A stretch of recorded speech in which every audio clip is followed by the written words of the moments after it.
Si je peux être fier d'une chose, c'est le choix des gens qui m'entourent. Et le secret pas d'une réussite, mais d'une belle aventure, c'est de savoir avec qui vous commencez l'aventure et avec qui vous la finissez.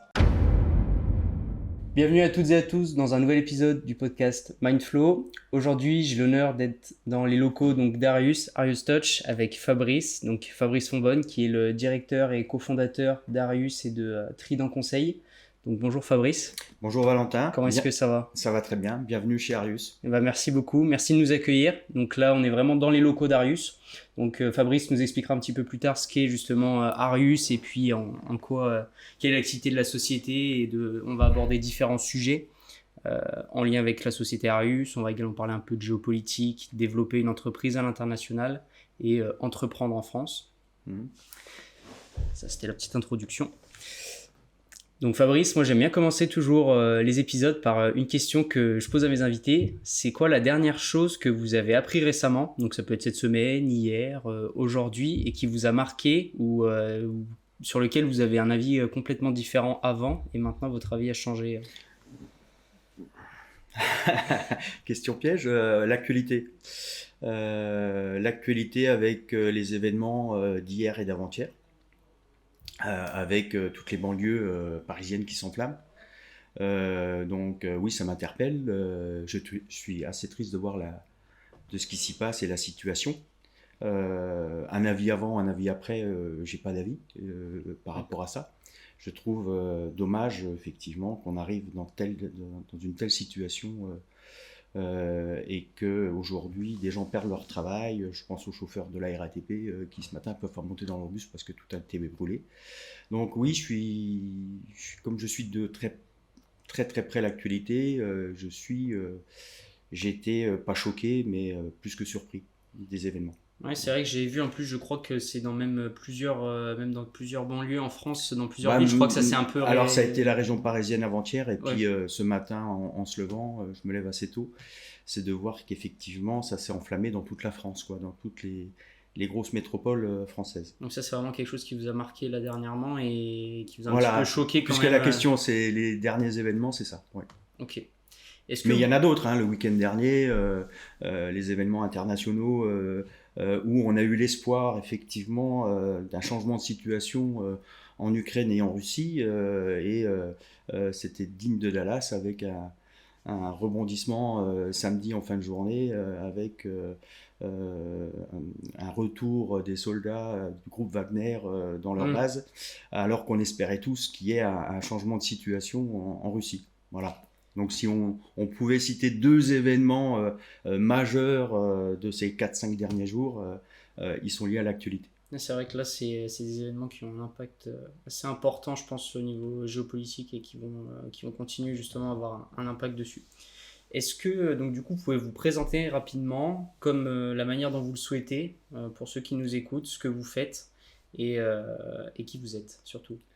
Alors, pour faire simple, donc je suis Fabrice Fonbonne, j'ai 53 ans.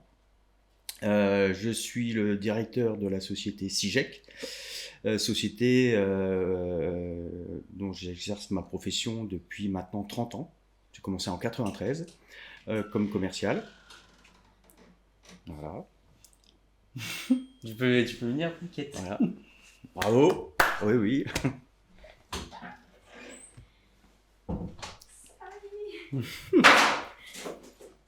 J'avais dit que ça pouvait être coupé. Je croyais que c'était une peluche, mais là c'est vraiment une peluche. Allez, on va reprendre. Et donc, du coup, donc je suis Fabrice Fonbonne, j'ai 53 ans. Je suis le directeur de la société CIGEC, dont j'exerce, dont je suis le salarié depuis 1993, donc depuis 30 ans. J'ai commencé comme commercial de l'agence de Dijon. Et au fur et à mesure des années, j'ai évolué dans un poste de chef des ventes, chef de responsable d'agence. Et depuis maintenant 2014, parce que les années passent, j'en suis le directeur, accompagné de Laurent Herabessian, puisque CIGEC, il y a deux entreprises. Il y a CIGEC, Société d'informatique de gestion et conseil, dont le siège social est à Besançon, et qui a également une entreprise sous sa houlette, qui est la société Amir Bureautique. Et le point commun, c'est que l'actionnaire, la dirigeante de l'entreprise est Valérie Thibault. Le point commun des deux sociétés, c'est un actionnariat qui est possédé par la famille Thibault, donc Valérie Thibault et ses enfants, puisque le fondateur, Jacques Thibault, a créé l'entreprise dans les années 70, en 76 exactement. Monsieur Thibault nous a quittés il y a une dizaine d'années, en 2014, et après son décès, avec Laurent Herbessian, sous la houlette de Valérie Thibault, nous avons repris la direction du groupe. Les événements ont fait qu'il y a 5 ans, dans un souci de diversifier l'offre de SIGEC et d'Avenir Bureautique, nous avons décidé de s'associer, de créer une troisième entreprise, la petite sœur de SIGEC et d'Avenir Bureautique, c'est la société Trident Conseil, Trident pour les 3 personnes, et beaucoup plus connue aujourd'hui sous le nom de notre marque, puisque nous sommes fabricants de nos produits. On s'est donc diversifié dans l'affichage digital. En quelques mots, affichage digital, c'est tout ce qui est écran. On a commencé avec ce type de matériel qui est un écran tactile, interactif. Donc, ça peut remplacer une multitude d'outils tels que sont les vidéoprojecteurs, les paperboards par exemple, pour animer une réunion. L'intérêt, c'est que ça va pouvoir diffuser un document PowerPoint en réunion, mais il y a une interactivité, c'est-à-dire que l'animateur va pouvoir toucher l'écran, interpréter et user de la manipulation tactile de l'écran, et puis d'avoir une interactivité avec son ordinateur. C'est-à-dire de projeter son ordinateur sur l'écran et d'interagir directement et de pouvoir avoir un outil de communication hyper intéressant pour animer ses réunions. Donc on a commencé avec ça. Tout simplement, on s'est appuyé au sein du groupe, on a une équipe, puisque le groupe c'est environ 160 personnes, réparties dans différents services, service commercial, service marketing, administratif, comptabilité, puis un service technique avec environ 35 techniciens. Et l'intérêt, c'est qu'on s'est appuyé sur nos techniciens pour élaborer un cahier des charges idéal du produit idéal par son usage, mais également de ses composants. Et on a pris des contacts, notamment en Asie, parce que malheureusement, on n'a pas pu lancer des fabrications sur le territoire national. Et on a trouvé, nous, des chaînes de fabrication en Asie avec qui on a passé des accords et on a nos lignes de fabrication en Asie avec des professionnels qui fabriquent nos écrans selon nos cahiers des charges, qui est la base du travail de nos techniciens. Donc on a commencé avec ce type de matériel. C'est assez complémentaire au travail de base de SIGEC et d'Avenir Bureautique qui commercialise des solutions d'impression. Donc tout ce qui est photocopieur, scanner. Donc là vous avez voulu aller un petit peu plus loin en fait et un peu dans le côté un peu plus innovation peut-être. C'est ça. D'accord, donc c'est un outil qui est vraiment complémentaire. Par exemple, on travaille beaucoup avec des appareils de reprographie avec des écoles, des lycées, des collèges. D'accord. Et il y a un pas qu'on a vite franchi pour équiper les classes de ce type de matériel. D'accord. Mais on prend le cas d'une école, c'est carrément la même chose pour une mairie. On prend une municipalité, ce sont des collectivités qui impriment énormément, qui photocopient énormément, mais qui font également beaucoup de réunions du conseil municipal. Et pour animer et avoir des outils performants pour leurs réunions, ce type de matériel est quand même très performant. Rapidement, quand on a créé et fabriqué ce type de produit, on a mis la main dans l'affichage digital, et dès lors qu'on parle par exemple de totem digital, c'est un peu la même technologie. Et on a eu des demandes, et après, quand on connaît un petit peu le fonctionnement, là on est sur un écran tactile, on est en mode paysage. Un totem, c'est la même chose en mode portrait, d'accord, avec une présentation un petit peu différente. Et on a franchi le pas en créant et en fabriquant nos totems. D'accord. Et puis rapidement, on a mis le doigt dans l'engrenage de l'affichage digital avec des rencontres merveilleuses, puisque on a été obligé de voyager pour rencontrer nous des industriels. Et sur un voyage en Asie et notamment en Corée, on a rencontré un chimiste qui nous a donné le privilège d'une de ces technologies. On est 3 à pouvoir la commercialiser dans le monde, et c'est ce qui a permis à Arius de se faire connaître. Et ce produit est notamment le Glacis. C'est une nanotechnologie. Pour faire très simple, c'est un revêtement qui ressemble un peu à une peinture qu'on applique sur une surface vitrée, donc une vitrine de magasin. On l'applique à l'intérieur, et dès lors que vous appliquez ce produit sur une vitre et que vous prenez une source lumineuse telle qu'un vidéoprojecteur que vous projetez sur cette surface, ça va transformer votre vitrine en un écran haute définition. D'accord. Donc c'est assez révolutionnaire. L'intérêt, c'est si vous ne faites rien, ça a une durée d'utilisation de 5 ans. Mais par contre, on va pouvoir s'adresser également à l'événementiel. C'est-à-dire que si vous voulez transformer votre vitrine en écran que pour la période de Noël, et une fois que les fêtes terminées, enlever cet écran, il suffit de pulvériser de l'eau, d'attendre quelques secondes et ça se retire comme un film, sans trace, sans rien. Juste avec de l'eau. Juste avec de l'eau claire. Donc c'est assez révolutionnaire et ce qui a permis à Trident et notamment à Arius, notre marque, de se faire connaître à travers le marché français, puisqu'on a attaqué le marché qu'on appelle nous le retail, tout ce qui est magasin avec des vitrines. D'accord. Et donc du coup, au niveau de la gamme de produits, ça représente combien de produits à peu près maintenant? Alors aujourd'hui, on a bien évolué puisque l'entreprise a 5 ans.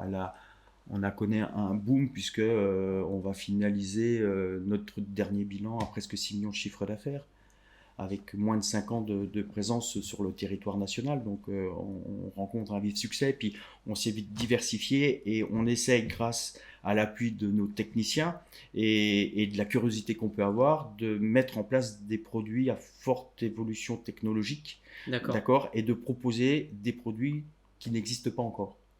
D'accord, donc on est sur une veille technologique importante pour apporter de la nouveauté, susciter la curiosité et ce que je me permets d'appeler exciter un peu le marché. D'accord. Voilà. Et vous, ce que vous considérez du coup comme votre principale force et la valeur ajoutée, c'est l'aspect plutôt innovation technologique. Ouais. C'est quoi vraiment la valeur ajoutée d'Arius l'innovation technologique. Avec beaucoup d'humilité, on essaye de révolutionner le marché de l'affichage digital avec des nouvelles technologies qui ne sont pas encore présentes. Vous êtes le seul acteur actuellement en France ou il y a d'autres acteurs? Il y a d'autres acteurs. Comment est-ce que ça se passe du coup? Il y a des compétiteurs très sérieux. Il y a des compétiteurs très sérieux. Il y a des gros compétiteurs. On reste une petite structure. On sait d'où vient, on sait qui on est. On ne veut pas se prendre pour ce que nous ne sommes pas.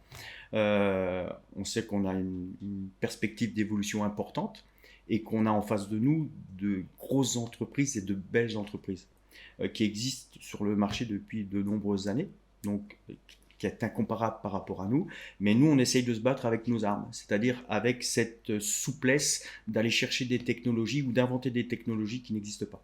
D'accord. Et du coup, c'est quoi la vision pour Arius sur, je dirais, du court, moyen et long terme pour le développement de la société? Alors, on parle quoi en termes de business, en termes de chiffre d'affaires En termes de la vision de l'entreprise et du développement de son activité, ouais, du business en tant que tel. Alors, au travers d'Arius, on a développé en fait 2 circuits de distribution. Dans un premier temps, on s'est appuyé sur un circuit de distribution avec des distributeurs. C'est-à-dire qu'on a recherché, en dehors de la Bourgogne-Franche-Comté, puisqu'au travers de Sigec et d'Avenir Bureautique, les premiers distributeurs de la marque Arius, ce sont ces 2 entreprises. D'accord. Avec une force commerciale, on a presque 60 commerciaux, il y a presque 14 agences. D'accord. Donc on a une présence locale vraiment importante. Donc au travers d'Arius et la stratégie, c'est de développer au travers de distributeurs à l'image de Sigec et d'Avenir Bureautique la même chose sur d'autres territoires. On a commencé par ça et aujourd'hui on a une vingtaine de distributeurs. Et dans ces distributeurs, ça nous a permis également d'attaquer l'outre-mer avec des partenaires qu'on a quasiment depuis le début. Je pense à des partenaires, des sociétés. Dans l'outre-mer, je pense notamment à une société qui s'appelle LBS, qui est une société à l'image de Sigec et d'Avenir Bureautique, qui est concessionnaire d'une marque de photocopieurs, qui avait besoin de se diversifier avec d'autres produits pour proposer d'autres produits à leurs clients. Et c'est une entreprise qui est présente sur la Guyane, sur la Martinique, sur la Guadeloupe. On les a rencontrés à plusieurs reprises, ils sont devenus distributeurs Arius et aujourd'hui ce sont les distributeurs exclusifs sur ces territoires d'outre-mer. On a la même chose en Polynésie française, à Tahiti, on l'a fait également en Nouvelle-Calédonie. Donc le fait de développer ce circuit de distribution nous a permis, de voyager et de rencontrer des cultures, des mentalités un petit peu différentes, mais qui ont complètement adhéré à notre politique de commercialisation et de diversification de leur offre auprès de leurs clients. Donc ça, c'était notre premier circuit et depuis 2 ans, la stratégie, c'est également de développer ce qu'on appelle l'AVD, la vente directe.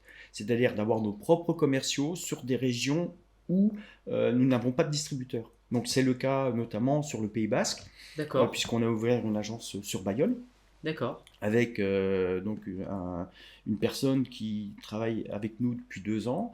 L'agence, donc cette personne travaille avec nous depuis 2 ans, mais l'agence vient d'ouvrir. Et on va, à partir de septembre, également ouvrir un service technique. Donc une personne pour être présente, pour installer et suivre nos clients avec qui on travaille depuis maintenant presque 2 ans. D'accord. Donc ça, c'est le cas pour Bayonne, mais c'est la même chose à côté de Montpellier à Sète. On a une agence sur Sète, on a une agence sur Clermont-Ferrand. D'accord. D'accord. Et en début d'année, on a ouvert également, on a un collaborateur sur Toulon pour le Var et attaquer également la Côte d'Azur. Donc vraiment la stratégie, puisque tu me posais la question de l'évolution de Trident, c'est de développer de plus en plus la vente directe et d'être présent là où on n'a pas de distributeur. Donc la prochaine mission, c'est d'ouvrir sur des grosses métropoles, notamment sur Lyon. On a des distributeurs sur Paris, mais il y a une telle demande sur Paris et la région parisienne qu'on se doit d'être présent également en vente directe sur Paris. D'accord. Voilà. Donc ça, c'est le deuxième axe. Et puis le troisième, avec Sandrine Ponge, qui est la directrice d'Arius, qui est elle basée à Clermont-Ferrand, c'est de développer ce qu'on appelle les grands comptes. C'est-à-dire que nos technologies peuvent interpeller et intéresser des grandes sociétés, des grandes firmes ou alors des réseaux de franchise avec une multitude d'agences à équiper. Et donc la troisième mission que nous avons, c'est d'attaquer également ce marché-là en traitant en direct avec les sièges nationaux, généralement qui sont basés à Paris. Et du coup, vous avez déjà des entreprises un peu grands comptes, justement, ou de grosses entreprises avec qui vous avez déjà eu des contacts, On est en pourparlers avec de très belles entreprises, avec des gens qui ont pignon sur rue et des gens qui sont connus. On a certains partenaires avec qui on travaille. Oui, on attaque des marchés plus qu'intéressants. D'accord. Et je vais reprendre un peu parce que du coup, on parlait de développer une activité, développer la société, etc. Si je vous dis entreprendre en France en 2023, qu'est-ce que ça vous parle et qu'est-ce que ça vous évoque? L'entrepreneuriat en France, développer une entreprise. Une belle aventure. Une belle aventure. Entreprendre, moi je souhaite à tout le monde au moins d'essayer. Ce qui est important, c'est de mesurer le risque avant de se lancer. C'est de savoir qu'est-ce qu'on est prêt à perdre. À partir de là, quand vous mesurez ce que vous êtes prêt à perdre, c'est de se lancer. D'accord, et de tout faire pour s'épanouir, s'éclater dans ce qu'on fait, d'accord, et quel que soit le domaine d'activité. J'ai eu la chance, moi, d'avoir un patron qui m'a donné, qui avait une totale confiance et qui m'a laissé la possibilité de pouvoir me lancer dans différents domaines d'activité, puisqu'il y a 20 ans, alors que j'étais salarié, il m'a autorisé à lancer mon entreprise d'informatique, de développement de logiciels informatiques. Et donc ça, c'était la première grande expérience. Et aujourd'hui, 20 ans après, cette entreprise, qui est une entreprise plus familiale, tourne toujours. Il y a une douzaine de salariés, tournait vraiment avec des développeurs. Et c'était une belle aventure, et c'est toujours une belle aventure. Mon expérience a fait que je me suis lancé dans plein de domaines différents, dans l'entretien d'espaces verts, puisque moi je suis issu du sérail sportif. J'étais rugbyman et le rugby de mon époque était un rugby amateur. D'accord. On jouait à un niveau amateur, mais un peu poussé avec des championnats. C'était à l'époque ce qu'on appelait la Fédérale 2, la deuxième division. D'accord. Et pour attirer des bons joueurs, ils n'étaient pas salariés parce que le rugby n'était pas professionnel, mais on attirait les joueurs en leur proposant du travail. Et donc, dans la lignée de ce que moi j'ai connu à 20 ans, quelques années après, je me suis retrouvé dans ce monde associatif avec un rôle d'entraîneur, et pour garder ou attirer des joueurs, il fallait leur proposer du travail. Et le biais avec des amis, ça a été de s'associer et d'entreprendre, de créer une société dans un domaine d'activité où on ne connaissait pas grand-chose. Notamment, c'était l'entretien des espaces verts, et on a créé une entreprise qui s'appelait Ovalie Service, et ça nous a permis d'embaucher des joueurs, et cette entreprise était composée que de joueurs de rugby. J'ai entrepris également d'autres choses, je me suis lancé toujours avec des amis, parce que pour moi, entreprendre, c'est une aventure humaine, ce qui est le plus important pour s'épanouir, et on s'est lancé dans ce que j'appelle le loisir et le logement atypique. Donc on a investi dans un étang en proximité de la région dijonnaise qu'on a aménagé avec des cabanes flottantes. D'accord. Et c'est une entreprise, pareil, qui se développe avec des logements atypiques. À 15 minutes de Dijon, vous avez un étang de 5 hectares d'eau sur lequel, sur des grandes plateformes flottantes, vous avez des cabanes et vous pouvez passer une soirée, une nuit, un week-end en famille, en toute sécurité et profiter de la nature. Voilà. D'accord. Donc ça, c'est quelque chose que, avec des amis, on a créé il y a environ 6-7 ans. D'accord, donc plein de domaines d'activité différents et du coup, quand vous avez commencé avec les espaces verts, pourquoi les espaces verts, vous vous êtes dit c'est une bonne opportunité ou d'où c'est venu un peu ces idées justement de... Alors, par rapport au profil des gens qu'on voulait embaucher. D'accord, parce D'accord, que on avait beaucoup de joueurs qui étaient issus en formation de ce monde-là. d'accord, On voulait garder ces bons joueurs avec nous, autour de nous, et on sait que ça nécessite également un volume de personnel important pour pouvoir apporter cette prestation de service. Et donc rapidement, on a créé l'entreprise, on a investi dans des camions, dans du matériel pour entretenir, on a pris contact avec des partenaires du club, des sociétés qui voulaient bien travailler avec nous, des collectivités, et rapidement, on a développé un chiffre d'affaires qui nous a permis alors ça n'a pas été pour le business et l'argent, mais vraiment pour créer des emplois et fédérer autour d'une aventure. d'accord. Et je pense que le point commun pour entreprendre, puisque c'est la question de base, pour ma part, hein, qui n'est pas le cas pour tout le monde, mais réellement, la première mission, c'est cette aventure humaine et pas l'aventure de l'argent. Hein, beaucoup peut-être veulent entreprendre pour gagner de l'argent. Alors, si ça arrive, tant mieux. Mais vraiment, ça n'a jamais été, pour ma part, l'objectif numéro un. C'était vraiment au départ à chaque fois que j'ai entrepris quelque chose, c'est pour l'aventure humaine. Et vous l'avez jamais fait seul et vous l'avez toujours fait justement accompagné de personnes ou... Je l'ai toujours fait accompagner.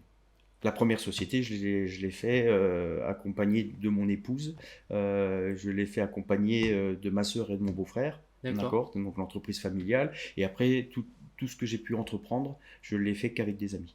d'accord. Et pour vous, à quel moment justement, quand vous êtes passé de salarié à chef d'entreprise, comment s'est passé justement un peu cette transition-là? Est-ce qu'il y a eu des choses qui vous ont... est-ce que vous avez des leçons que vous avez retenues ou des choses qui vous ont marqué justement quand vous êtes passé d'être salarié au final à devenir développer une entreprise, etc. Alors, je suis toujours salarié, puisque je suis directeur de CIGEC en tant que salarié, D'accord, d'accord, mais effectivement, je suis également chef d'entreprise dans tout ce que j'ai pu entreprendre à côté. La grande différence, elle est où? Euh, c'est euh, c'est la réflexion que vous avez la nuit quand vous dormez. C'est-à-dire quand vous êtes salarié, vous êtes un peu plus tranquille. Et quand vous êtes chef d'entreprise, vous avez un peu plus de nuit blanche. C'est-à-dire que la nuit facilite la réflexion et les plans que vous allez mettre le lendemain ou dans la semaine. D'accord? Chose où vous êtes beaucoup plus tranquille quand vous êtes salarié. La grande différence, elle est là. C'est-à-dire que quand vous êtes salarié, vous vous reposez sur un chef d'entreprise, sur une organisation, alors que quand vous êtes chef d'entreprise, c'est vous qui mettez en place tout ça. D'accord? Et c'est vous qui devez fédérer les gens autour de ce projet et les amener avec vous pour que ça avance. Et donc forcément, le cerveau est beaucoup plus sollicité que quand on est salarié. La grande différence, elle est à ce niveau-là. et comment vous gérez justement un petit peu cette organisation, cette pression? Vous avez des astuces, vous avez des manières de fonctionner, vous avez... Alors la première chose, je pense qu'il faut savoir savoir de qui vous êtes entouré et avec qui vous voulez faire l'aventure.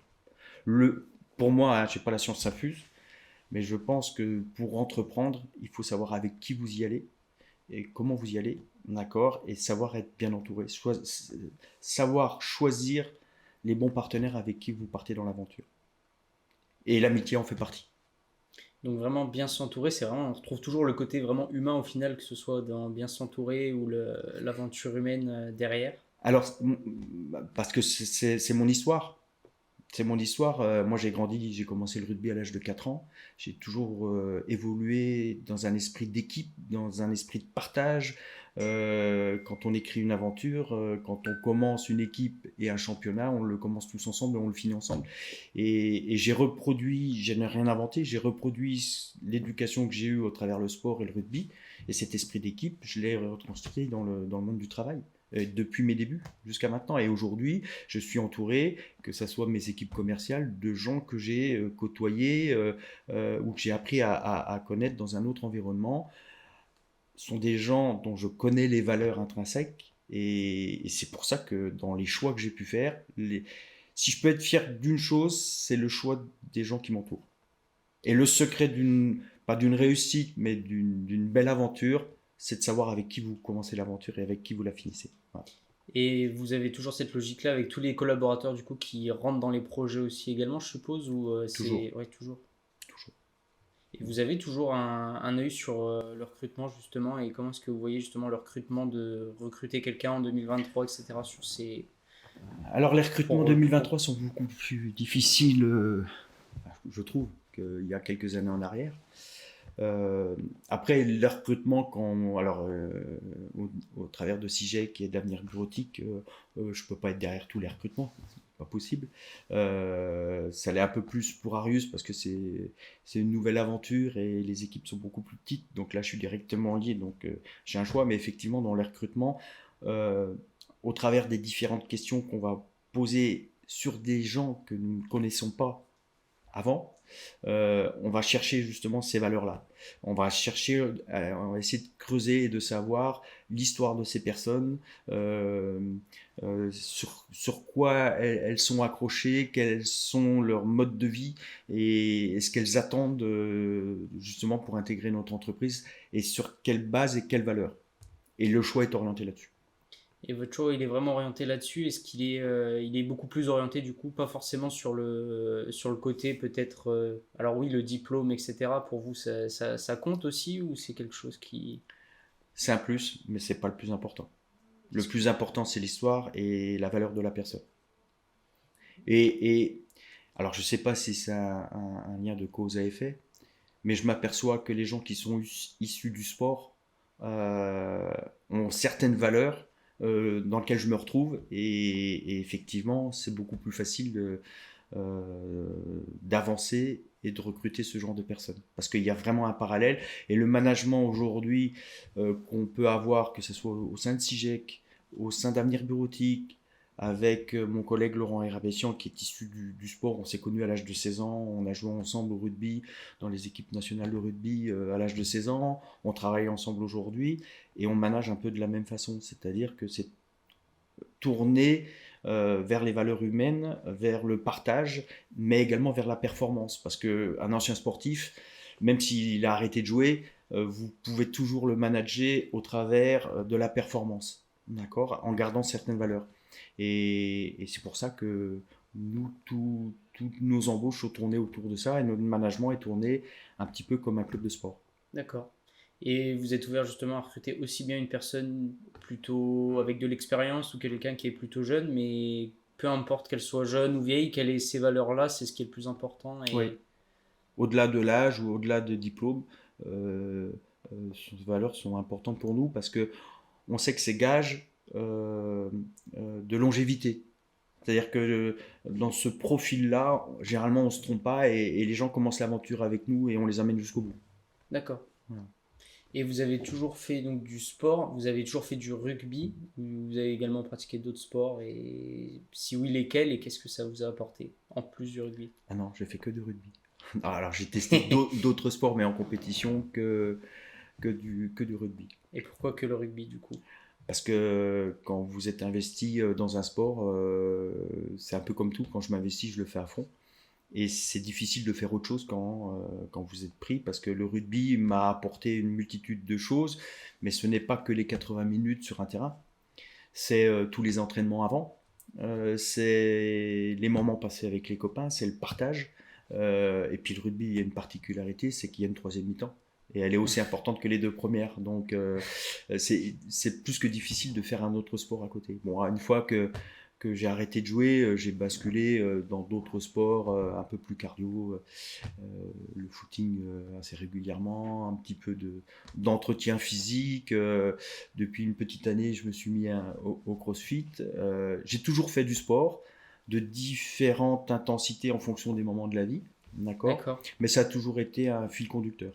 C'est-à-dire qu'à un moment ou un autre, effectivement, après 3 ou 6 mois où j'avais levé le pied, je réaccélérais pour pouvoir m'entretenir. Parce que c'est important, parce que s'entretenir. Ça permet, d'autant plus avec la multitude d'activités et la cadence de notre quotidien, de se vider la tête au travers d'un effort physique.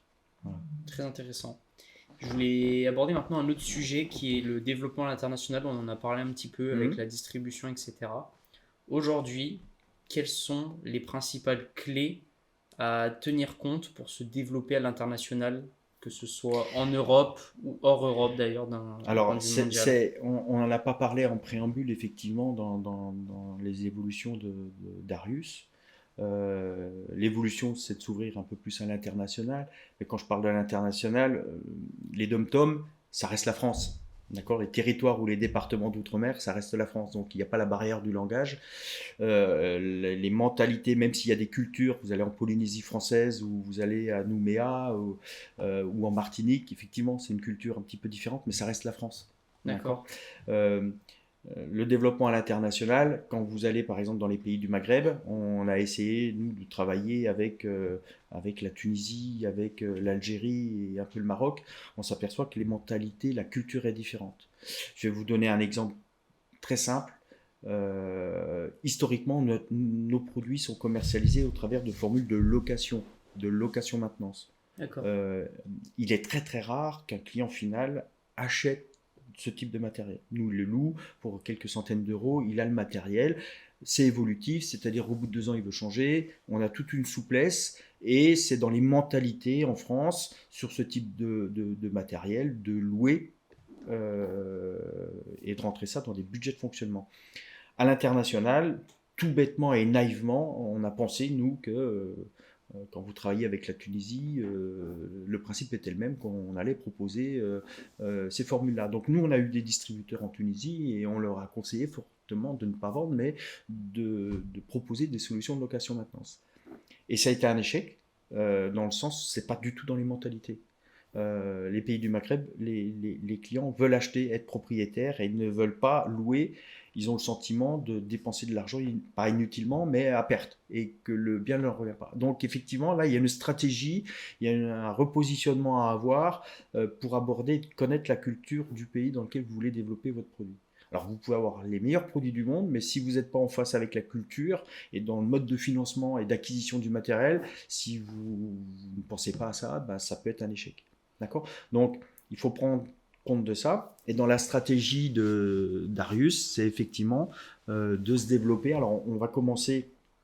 Alors, on avait essayé un peu avec le Maghreb, mais on va essayer, là, la mission notamment de Léa, c'est de développer Arius, principalement en Europe, en visant l'Italie, l'Espagne, la Belgique et l'Allemagne. D'accord. En cherchant, comme nous l'avons commencé en France, des distributeurs, des sociétés qui sont un peu à l'image d'Avenir Bureautique et de SIGEC, de commercialiser, des entreprises qui souhaitent se diversifier en commercialisant les produits Arius. Donc ça, c'est la mission de Léa, de trouver ce type de distributeur pour avoir vraiment un premier pas à l'international.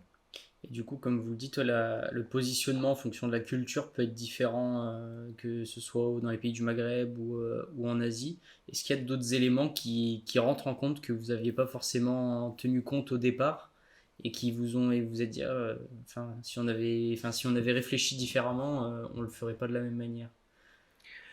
Euh, alors, les événements géopolitiques, ces D'accord. dernières années, ces derniers mois, nous ont interrogés. C'est-à-dire qu'effectivement, aujourd'hui, on a toutes nos lignes de fabrication qui sont en Asie, D'accord. principalement en Chine. On a une dizaine de lignes de fabrication. Et les événements géopolitiques qui se sont passés, notamment avec la Russie, avec le fait que du jour au lendemain, il y a un embargo et que toutes les frontières avec la Russie soient fermées et qu'aucune entreprise ne puisse travailler avec la Russie, je me suis, enfin avec mes associés, on s'est fortement posé la question de savoir, mais si jamais la Chine suit la Russie et jamais on n'aurait pu imaginer que le gaz, que le pétrole de la Russie soit fermé et que plus rien n'arrive en Europe. Et on s'est dit, et si demain la Russie est suivie par la Chine et que les pays occidentaux ferment les robinets, ce qui, pour moi, est complètement inenvisageable, et on serait les premiers pénalisés, mais que la première usine du monde soit fermée et qu'on n'y ait plus accès. c'est la fragilité de nos sociétés, elle est liée à ça.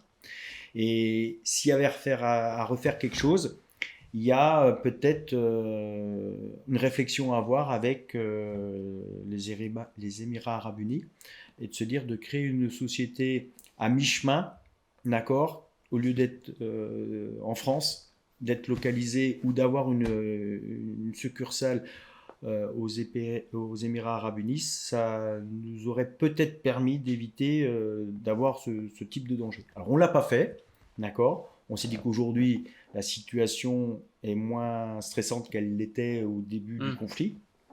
On voit qu'il y a des intérêts économiques et que le business continue, d'accord. Mais c'est une réflexion qu'on s'est posée parce que voilà, les Émirats ils restent un peu neutres dans la situation. C'est une plateforme, notamment Dubaï, une plateforme hyper intéressante pour le business mondial, puisque c'est central entre l'Asie, l'Europe, l'Afrique, d'accord. Donc en termes de stratégie purement business, c'est un emplacement idéal. Au niveau des taxes, au niveau des douanes, tout est fait pour accueillir les entreprises étrangères pour s'y installer. Et l'idée, alors ça n'enlève rien de ce que nous on a construit ici, mais si on voulait se diversifier et s'ouvrir vers l'international, avoir une plateforme logistique à Dubaï, ça pourrait être intéressant. Et ça peut l'être là à l'heure actuelle aussi intéressant, ou vous l'envisagez cette possibilité justement? C'est pas exclu. C'est pas exclu.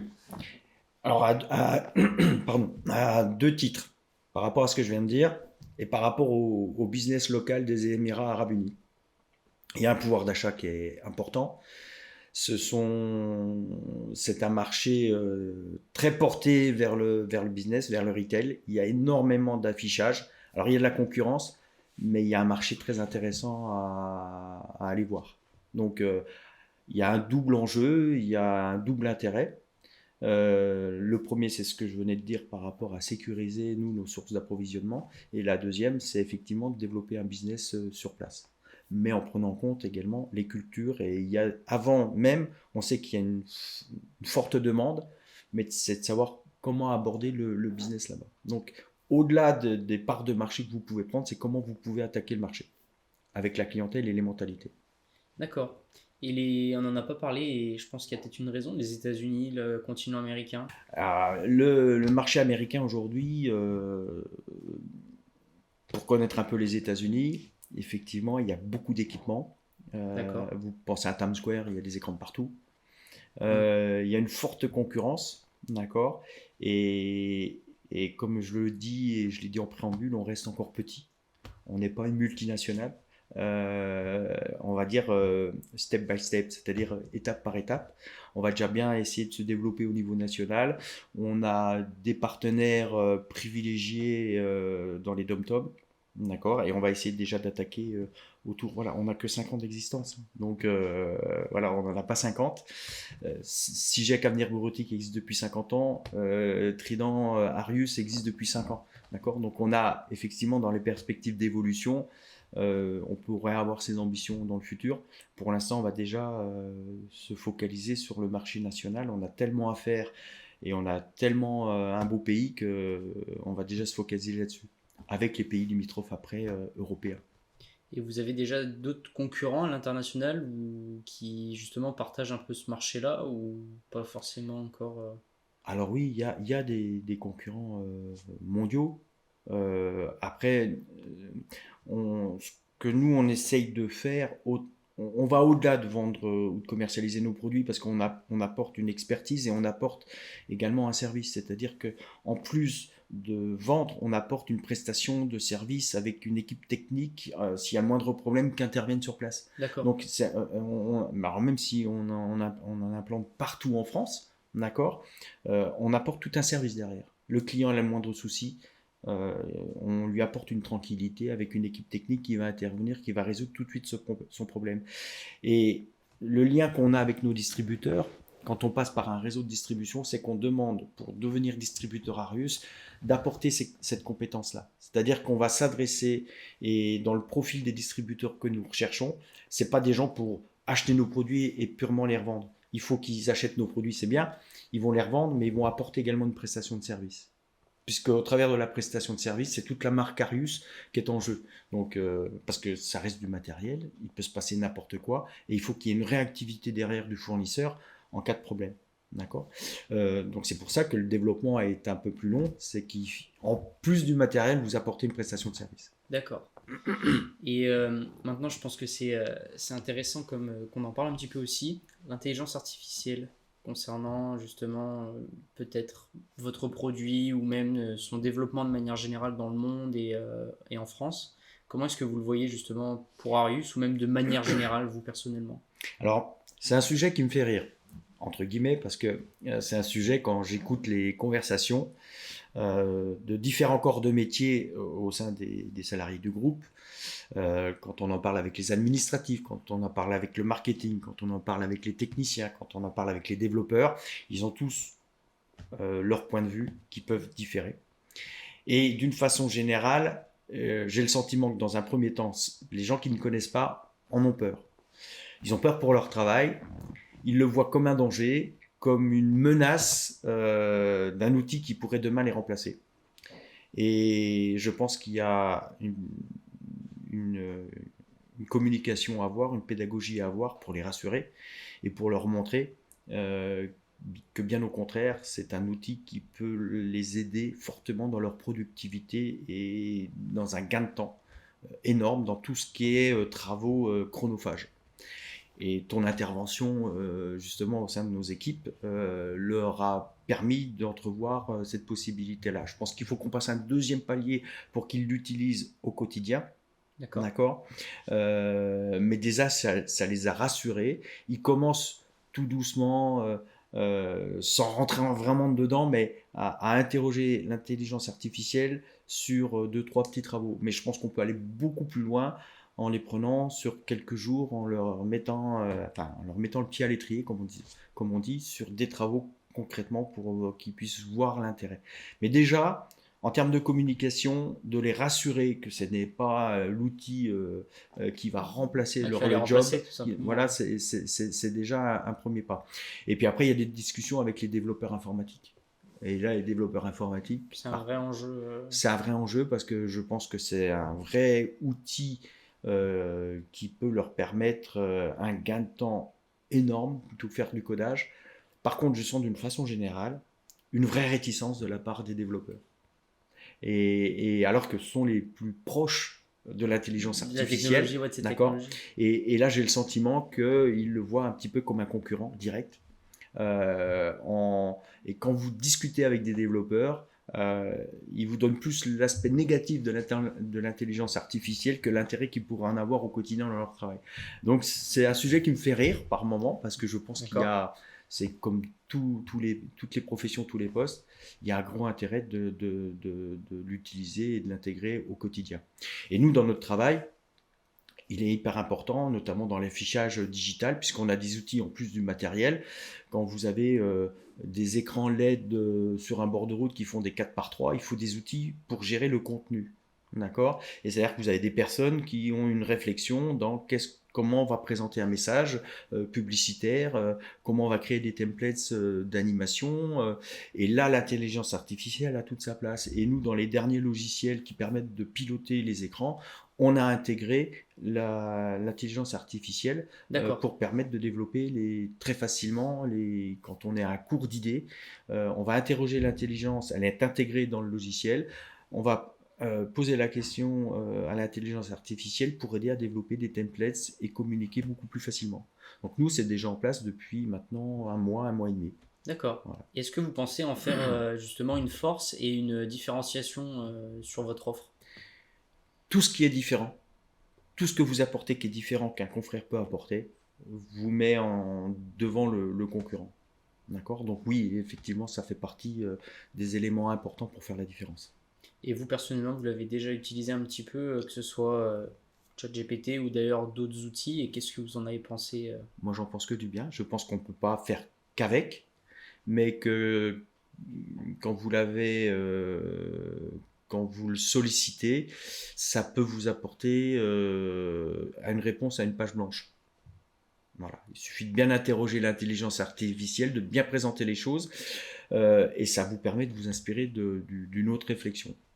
Est-ce que quand même vous sentez que du coup là il y a eu la première phase, pour revenir un peu sur votre équipe et l'entreprise de manière générale, il y a eu du coup peut-être une sorte de une flexibilité mentale d'accepter que c'est peut-être un outil qui peut faciliter le travail, etc. Et Oui.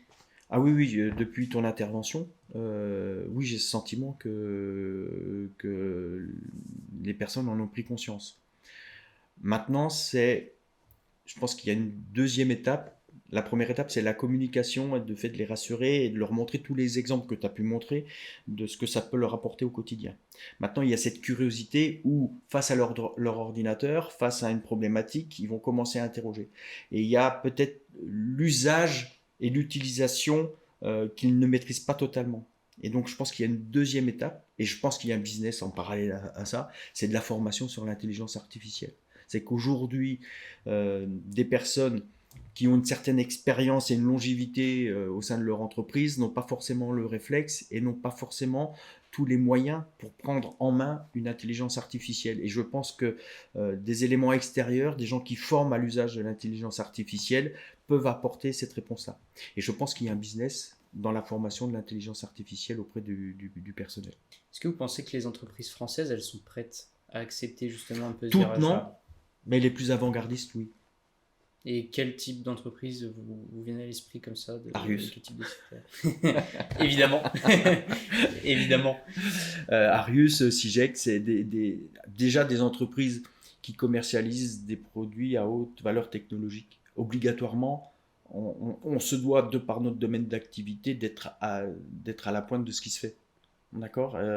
Et d'intégrer le plus rapidement possible ces nouvelles technologies.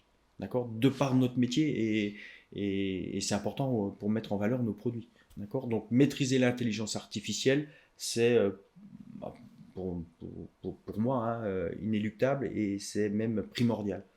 Et après, je pense que c'est dans l'intérêt de tous, de tout chef d'entreprise, quand vous avez un nouvel outil, de le maîtriser et de savoir comment il peut le mettre en place pour gagner en productivité. On est à la course à la productivité pour optimiser les tâches du quotidien.